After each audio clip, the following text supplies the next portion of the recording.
mana guddaa dindoome guutuutu jaallata dhaloota of hin taane malagaatu argata ga'ii gali galmatti ga'ii gali galmatti ga'ii gali galmatti.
Nuti kollofanii furtuu cabsanii hayyoota keenya fixanii dhabamsiisanii waggaa 150 jireenya gadadoo jireenya rakkoo uummanni Oromoo hanga ani Oromoodha jechuun yakka ta'etti sadarkaa gadi san ga'ee uummata jiruuf jireenya isaa dabarsee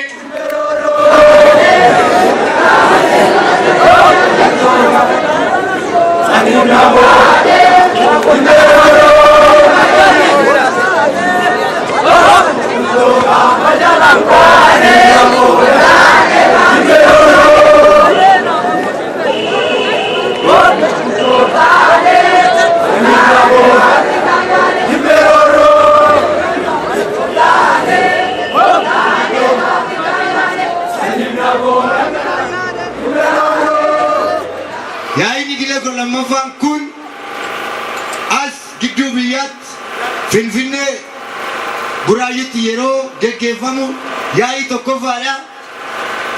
Kanaan dura yaa'ii ariifachiisaa rakkoon nu mudannaan magaalaa kanatti taa'uudhaan akkuma teenye milkii guddoo irraa arganne yaa'iin tunillee yaa'ii milkii olii haa taatu.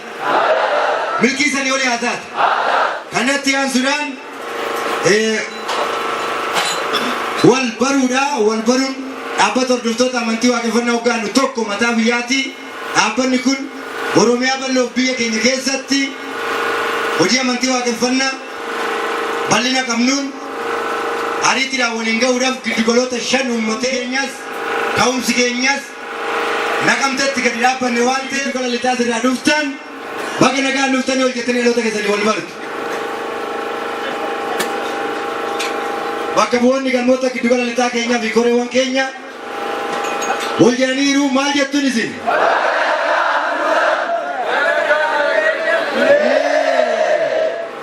Galatoo manaa ammallee warruma dhaloota keessan bakka bu'ee dhimma dhaloota keessan bakka irratti buutan bakka hanga isin haa taasisu haa taanum isin jedha. Itti aansee immoo giddugala bahaatii giddugala bahaa hoggaa jennu immoo Harargee lamaan dabalatee akkasumas Shaaba Arsii kan dabalatudha. Warri kun immoo bakkuma jirtanii wal jettanii dhaloota keessanii wal bartu.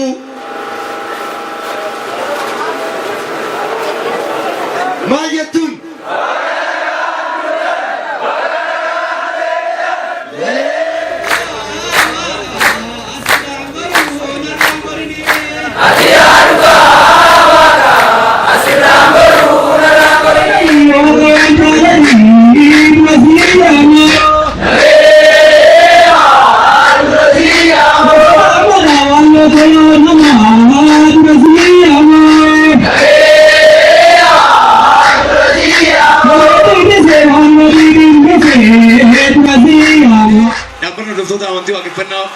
hojjetu keessa ijoollee fi guddaan wiirtuun dugdaa dhaabbata kanaa barnoota kanaan namni waasaa wallaale karaa abbaasaa fuula deebi'uu danda'a jechuudha.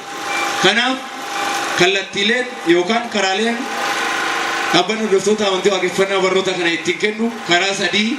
Tokko sagantaa idileetii irratti galmatti kennaa. Lama ayyaanota akka har'aa qophaa'an kana irratti barnoota fi hubannoon kennama. Sadi wiirtuu barnoota waggaatti barattoonni waggaadhaa haga waggaa qabxilee of ta'uu fi gara fuula abbaa isaanii isaan deebisu safuu fi duudhaa hawaasa keenyaa isaan deebisu itti leenji'an dhaabbanni hordoftoota amantii waaqeffannaa bara kanas wiirtuu kana dura yookaan jalqaba gabaasa irratti dhageessan wiirtuu 37 irratti barnoonni kennamaa ture san bara kana itti dabaluudhaan wiirtuu 44 gochuun giddugaloota jiran kana keessatti barnoota amantii waaqeffannaa kennee warri baratan kun eebbifamanii isaan illee deebi'anii waan baratan san hawaasa isaanii akka barsiisaniif lafa kaayamee jechuudha. Nagaan bultanii nagaan bultee nagaan dhuftanii beeku hawaan fi beeku hawaan hambaallee beekuutu beeka haa ifin beeyne hawaan ifin beeyne hawaan namaa qofa beekoo wallaa laatan hin dhageessanii biree taakka jiibee rakkoosa taakka ugu jennu aanti waahid jecha sakii wal bira kaaya taakka ugu jenne ka'eenyuuti aanti yoo jenne hoo waahid yoo jenne hoo sadee kana keessaa kana bii kamire hundinuu kana biiti eega hundi kana bii taate afaan keenyaan dhimma bahuun maanutti hanqatee afaan keenyaan namtichi reefu dubbatan kanama torba biraa jeesanii nama 18 umriitti murteessanii nama 9 waggaa 10 itti murteessanii ana biraa baasan asiin jiraa jettu hareefa asiin nu bahe har'a baga dhaloota kana wal barsiisere namni suni anaa jettu baga haseeytan isinii galee kunneen jiraate as keessa waan dhabamu Hara jennan umuriin hara of ta'uu waaqeffataa ta'uun of ta'uu jechuun maal jechuudha waan jedhu akkasumallee waaqeffataan dhala namaa akkamitti ilaala waan jedhu isa kanarraa isin isa kana dura waan dubbachuu barbaadu gabaabsee guyyaan irraa guyyaan asitti nuti walitti dhufne kun waaramaa fi tokko yaa'ii waliigalaa fi asitti gaggeeffachuu fi bara hojii jaaffaa fi yaa'ii idilee 10ffaatti gaggeeffannee xumurree irraa kanatti asirraan eebba galma gafarsa wayyoo kun galma dhaabbata hordoftoota amantii waaqeffannaa kanaaf asitti argamne kana egaa waan kaayyoo dhufneef san akka galmaan geenyu mana keessan akka ijaarrattan mana namaatu ijaarrattu ta'uu waan ta'e mana keessan akka ijaaruu dandeessan abdiin qabaa odoo inni barnoota hin calqabin dura carraa kanatti fayyadamee ergaa dabarsuu waan barbaaduu fi egaa uummata Oromoodhaa waan dhabe malee waan dhabees hin qabu dhaloonni keenya nuti kan waan dhabne malee horii hin dhabne nutu geejjiba namaa fi kan ol deemu nuun ol deema kan gad deemu nuun gad deema odoo geejjiba namaa taanuu horii dhabne wal dhabuut horii nu dhabse waan ta'eef har'a abbootiin qabeenyaa keenyallee kan asitti argamtan jiruu fi waan jira uummanni Oromoo waan jedhuuf jiruu dachan fayyada jiruu dachan gargaara waan jiruu dachanii dubbadha qabeenyi dhuunfatti wanni godhus hin qabu hoo biyya hin qabne hoo wal hin qabne hoo heera hin qabne waan nu godhu waan hin qabneef horiin kanama namaa ta'a yoo jala deemuu baanne hagana yoon dabarfadhe nagaa kallattiidhaan barnoota uummanni Oromoodhaa qabu kan heera gadaatiin uummanni Oromoo heera gadaatiin qajeelaa waan tureef heerri gadaa bulchiisa uummata Oromooti. Gadaan bulchiisa amantiidhaaf waaqeffannaa qaban aadaa qaban warra of danda'ee jiruu fi jireenya ofii soroorsee akkuma biyya takkaatti wal jala deemee of qajeelchee barumsa ofiitiin jiraachaa ture akka ta'e seenaa fi abbootii keenya irraas barree jirraa jechuudha. Kanaafuu yeroo tokko tokko namni nama tuffatu ciisee nama dhiitaa akka jaalu uummanni Oromoo barumsa hin qabu kitaaba hin qabu nuun jaa namni tokko tokko kana jechuun maali erga siistamii keenya yookaan sirna keenya ajjeesanii booda kitaaba hin qaban nuun jaan uummanni Oromoo guutuu kitaaba waa mataan isaatu maaliif barnoota gadaa dabballee irraa ka'ee haga jaasa 88 baraniiti dhalli Oromoo hundi umriidhaan kitaaba ta'ee deemaa jiru gaafa ofiin ta'e gaafa of taa'anii jiran san har'a egaa namni bifa adda nama yaama waan ta'e egaa kufnee egaa cabnee maqaan kun dirwatti barraa'e waan ta'e barnootas ni qabnirra.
Malik juga nyakete toko parati of tahun of matate arga muda itu of tate wal tata yo wal tate babi je kana tata wana bang ebenya tata ju falla ni sao yo of tabbe maal akka dhabdu tokkoffaa afaan dhabdaa, aadaa dhabdaa, wal dhabdaa, biyya dhabdaa, waan qabdu hunda ni dhabdaa jechuudha.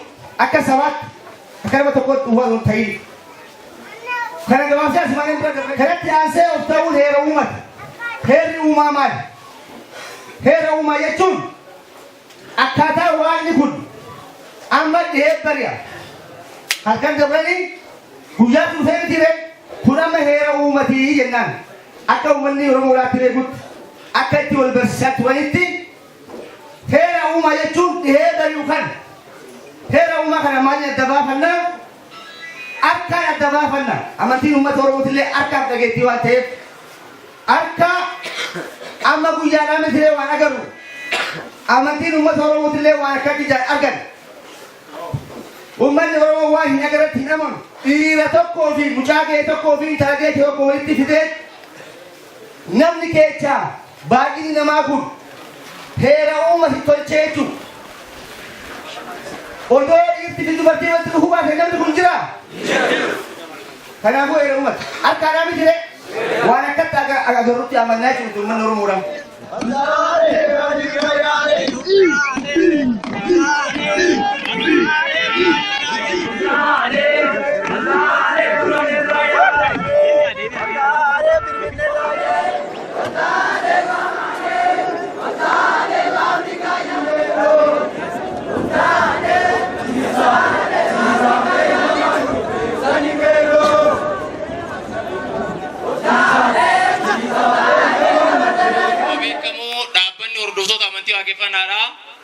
Dhaabbata warra gurraachotaa dhaabbata sagantaa uummata gurraachaa kaleessa